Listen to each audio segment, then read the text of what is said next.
Advocate Deepti Chetan Bhoir, ward क्रमांक 13 महापौर साहेब, आपले जे 3 कर्मचारी आहेत फायरमॅनचे, किशोर पाटील, मायकल लोपिस आणि शिवाजी सातपुते, यांनी कायमस्वरूपी होण्यासाठी औद्योगिक न्यायालयात ULP नंबर 106/2008 केस दाखल केली होती। त्या औद्योगिक न्यायालयाने त्यांना कायम होण्यासाठी आदेश दिले आहेत। त्याचप्रमाणे हायकोर्टाने सुद्धा त्यांना आदेश दिले आहे। त्याच्यासाठी त्यांनी ऑक्टोबर 2024 मध्ये रीट याचिका 1842/2025 दाखल केली होती। म्हणजे आपल्या भारताच्या जवानानंतर अग्निशमन यांचा दुसरा नंबर लागतो की जीवाची पर्वा न करता सर्वांचं रक्षण करत असतात। यांना कायमस्वरूपी होण्यासाठी आज मंजूर व्हावा। बाकीचे लोक जागा द्या ना आपल्या महापालिकेत जवळजवळ महापालिका स्थापन झाल्यापासून आपल्याकडे 146 पद रिक्त आहेत आणि बहुतेक जे जवान आहेत तर ते आपल्या प्रत्येक महासभेला तुम्हाला स्थानिकच आहेत आणि त्यांनी त्यांची जी अर्हता आहे ती पूर्ण केलेली आहे। तिथं खुर्च्या टाका बसा ना तिथं। तर माझ्या मते की महापालिकेने ह्याचा विचार करून ह्या लोकांना विशेष बाब म्हणून पत्रकार उभे राहणार तुम्ही सगळे बसणार चांगलं वाटतंय का तुम्हाला? चांगलं वाटतंय का तुम्हाला? मला एवढंच सांगा। त्यांना सगळ्यांना कसं घेता येईल अंतर्भूत करता येईल तो प्रयत्न आपण करतो आहोत। महापौर सगळ्यांनी येऊ आणि टप्प्याटप्प्याने सर्व कोणावर अन्याय होणार नाही आपण बघणार। त्यातनं महोदय की 89 जे कर्मचारी आहेत त्यांनी जी म्हणजे SSC पास आणि जे 6 महिन्याचे जे प्रशिक्षण आहे ते त्यांनी पूर्ण केलं आहे। तर विशेष बाबून अगोदर हा 89 आणि बाकीचे जे आहेत त्यांना सेवेत सामावून घ्यावा। सन्माननीय महापौर साहेब, आपण या विषयाचा गोषवारा बघितला तर साधारणतः 2015 पासून हा विषय ठाणे कोर्ट, हायकोर्ट, मग सुप्रीम कोर्ट असा सगळा फिरून आता त्याच्यातले काही लोक मला वाटतं साधारणतः 15-20 वर्ष आपण याच्यामध्ये घालवलं। मी डिपार्टमेंट कडून माहिती मागितली 4-5 दिवस झाले, आज आता मला आता माहिती मिळाली साधारणतः 11 केसेस हे आपण महापालिका म्हणून वेगवेगळ्या कोर्टामध्ये लढतो। त्याच्यामध्ये सुप्रीम कोर्ट पण आहे। आता एक मागच्या वेळेला पेपरमध्ये कुठेतरी वाचलं आणि माहिती मिळाली की हायकोर्टाने काहीतरी आयुक्तांवरती काही स्ट्रिक्चर पास केले, त्यासोबत आपलं अकाउंट काहीतरी सील केलं, आपल्या लोकांचे पगार लेट झाले कर्मचाऱ्यांचे। मला एवढंच जाणून घ्यायचं आहे की आपल्याच लोकांच्या विरोधात आपण सुप्रीम कोर्टापर्यंत लढतो आणि तिकडे हरतो, तर प्रशासनाची नेमकी या मागे काय भूमिका आहे की कशासाठी आपण म्हणजे जो कोर्टाचा निर्णय लोअर कोर्टापासून सुप्रीम कोर्टापर्यंत कायम राहतो त्याच्या विरोधात आपण सातत्याने लढतो, 11 केसेस लढतो, आपलेच कर्मचारी आहेत। नेमकी भूमिका प्रशासनाची काय?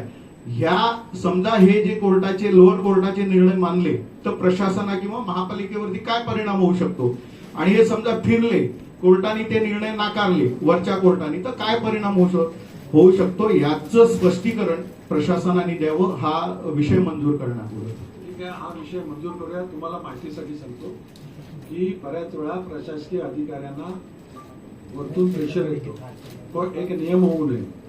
समजा असं झालं खालच्या कोर्टात चुकीचा असेल बरोबर असेल आदेश हा वरती गेला आणि हा कायम केला तर संपूर्ण राज्याला त्याचा इफेक्ट होऊ शकतो। त्यामुळे राज्य सरकारकडनं अशा वेळी त्याच्या विरोधात अपिलात जावं अशी सूचना येतात आणि प्रशासकीय अधिकारी शेवटी नाईलाज असतो, त्यांना जायला लागतं।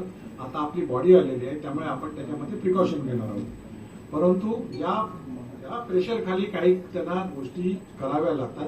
त्याच्यामधनं आपण मार्ग काढला तर आपण अशा गोष्टी करू। बॉडी आलेली आहे आणि आपण विषय मंजूर करून घेऊ, त्याप्रमाणे हा विषय आलेला आहे। असे अनेक विषय आहेत, त्याच्यासाठी आपण हा विषय देखील झालेला आहे की आपल्याला अन्य महापालिकांमध्ये जसा विशेष बाब म्हणून कामावर ठेवता आले, ठोक पद्धतीने घेऊन मग त्यांना परमनंट करणं वगैरे या ज्या काही प्रोसिजर कायदेशीर पूर्तता करायच्या त्या आपण आता टप्प्याटप्प्याने करायला घेणार आहोत।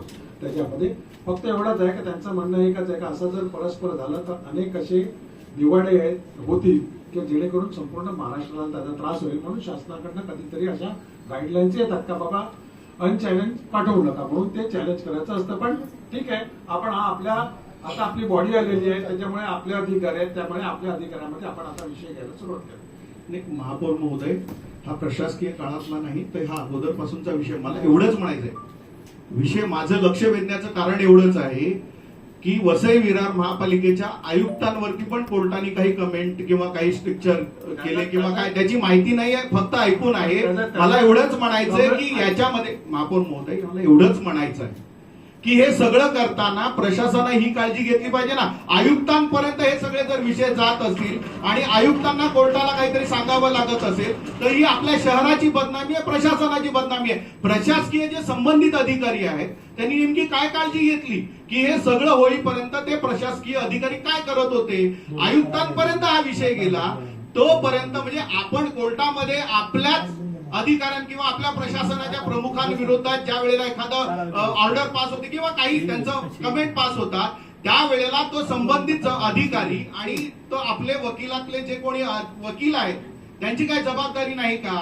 आपण अशा पद्धतीने हा विषय मला वाटतं टाळू नये की त्यांना वरतून दबाव होता वगैरे सगळं मान्य आहे ना. पण हे करताना तुम्हाला जर कोर्ट असंच ऑर्डर काही अधिकाऱ्यावरती पास करत नाही, त्यांनी अगोदर काहीतरी प्रिकॉशनरी मेजर घ्याव्या लागले सांगितले असेल, काही ऑर्डर दिली असेल तर ती ऑर्डर फॉलो न करता आपले संबंधित अधिकारी आणि वकील यांनी ते मानलं नाही म्हणून कोर्टाने त्या पद्धतीने रिमार्क मारले. अशा पद्धतीने रिमार्क मारले तर जो जबाबदार अधिकारी आणि वकील आहे त्याची काय अकाउंटेबिलिटी नाही का. आपण असं ढकलून देणार का की शासनाने सांगितलं, शासनाचा दबाव आहे, ठीक आहे ना, मान्य आहे. पण आपल्या आयुक्तांपर्यंत हा विषय जेव्हा येतो त्यावेळेला त्या संबंधित अधिकाऱ्यांना जबाबदारी व्हायला पाहिजे. तुम्ही जो मांडता विषय तो या विषयाशी संबंधित नाही, तो वेगळा विषय. ऐका नाही याच्याशी याच्याशी संबंधित नाही, तो वेगळा, तो विषय वेगळा आहे. फक्त ती कम्युनिकेशन गॅप होती, कोर्टाचे आदेश आले होते, ते पाळले गेले नाही म्हणून नाईलाजास्तव कर्मचाऱ्यांना कंटेम्पला जायला लागलं आणि मग त्या ठिकाणी विषयाला तिकडे देखील कम्युनिकेशन गॅप झाले आणि योग्य त्यांना जी प्रोसिजर करायची आहे, कारवाई करायची आहे, चौकशी करायची आहे, ते माननीय आयुक्तांनी चालू केलेली आहे आणि त्यांच्या लेवलला ते काम चालू झालेलं आहे. आणि याआधी एक जे विधी खात्यातील एक व्यक्ती होती त्यांना कमी देखील केलेलं आहे त्याच्यातून. त्यामुळे पुढची प्रोसिजर चालू आहे त्यांची. हा विषय मंजूर. पुढचा विषय